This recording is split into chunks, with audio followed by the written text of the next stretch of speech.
Hi வணக்கம் நண்பர்களே. கனவு இல்லத்தை கட்டும்போது மிக முக்கியமாக கவனிக்க வேண்டிய விஷயங்களில் ஒன்று பேஸ்மெண்ட்டுக்கு கீழே உள்ள பகுதிகள். ஏன்னா அதுதான் மொத்த வீட்டையும் தாங்கி நிற்கக்கூடிய பகுதி.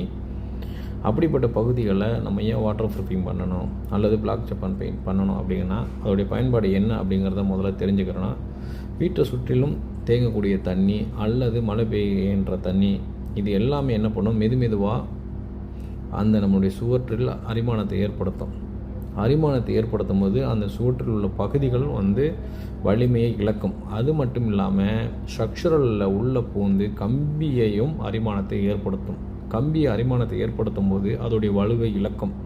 பொதுவாக ஒரு பில்டிங் 80 வருஷம் இருக்க வேண்டிய பில்டிங் 45 வருஷம் 50 வருஷத்துலேயே அதோடைய ஸ்ட்ரென்த்தை இழந்து பல அறிகுறிகளை காட்டும். ஸோ வாட்டர் ப்ரூஃபிங் ரொம்ப இம்பார்ட்டன்ட். அதோடைய பர்பஸ் நான் சொல்லிட்டேன். மறக்காமல் நம்ம